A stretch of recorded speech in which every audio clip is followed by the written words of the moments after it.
Friends, আমি এবারে এখানে খাবার অর্ডার করেছি ট্রেনে। তো এটা হচ্ছে ভেজ, এটা রেট হচ্ছে 150 রুপিস, 150 রুপিস।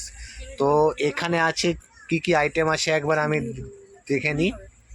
এখানে একটা আলু, একটা গাজরের সবজি, একটা ডাল, আর একটা হচ্ছে পনিরের একটা সবজি আছে, আর এখানে হচ্ছে রাইস আছে। কিন্তু রাইসটা হাত দিয়ে দেখছি খুব শক্ত।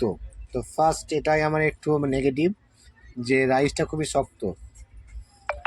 তো এবার আমি একটা একটা আইটেম আমি একটু দেখবো যে কোনটার কেমন টেস্ট। আমি এখন দেখবো যে এই 150 রুপিসের মধ্যে যে ভেজ থালি যেটা নেওয়া হচ্ছে, রেল থেকে দেওয়া হচ্ছে, তো সেই ক্যান্টিনের আমরা খাবারটা দেখবো কেমন খাবারটা। কারণ এটা নিয়ে আমরা অনেক দিন থেকে শুনেছি যে খাবারের কোয়ালিটির সম্পর্কে। তো আমরা এটা দেখবো। তো আমরা দেখি এখানে একটা করে টেস্ট করি খাবারের টেস্টটা কেমন আছে। তো পনিরের যে তরকারিটা সেটা আমার খুব একটা ভালো লাগলো না। আলু আছে, আলু তরকারি যেটা একটু শক্ত, তাই তো? এগুলো খেয়েছেন তো আলুটা শক্ত।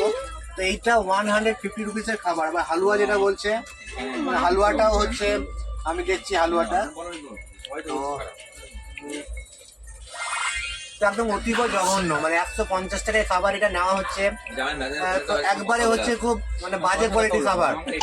আচ্ছা, আমাদের রোমান, এটা কি জম্মু এক্সপ্রেস? তো হ্যাঁ, জম্মু তাওয়াই এক্সপ্রেস এটা। তো আমরা এখানে আমরা যাচ্ছি।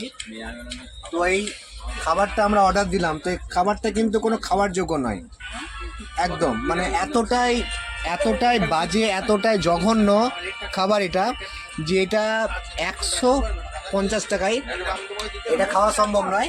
কিন্তু আমরা যেহেতু সঙ্গে মাংস এনেছি, তো আমরা ওটা আলাদা বাড়ি থেকে এনেছি। কিন্তু রেলের যে খাবারটা, তারপরে ডিম ভাত যেটা, সেটা হচ্ছে 160 টাকা। তো সেই 160 টাকার খাবার এটা কোনো অংশে মনে হচ্ছে না। সব থেকে যেটা জিনিস যেটা বলছি, খাবারের কোয়ালিটিও একদম ভালো নয়, রাইসটা একদম ভালো নয়, শক্ত। ডালটাও আমি দেখলাম টেস্ট করে, তো খুব একটা ভালো লাগছে না। তো আক্ষরিক অর্থে খাবারটা হচ্ছে অতীব জঘন্য খাবার। তো আপনাদের মতামত অবশ্যই জানাবেন এই খাবারের নিয়ে, লাঞ্চ বা ডিনারের মতামত। আপনারা যদি কেউ খেয়েছেন, মতামত জানাবেন।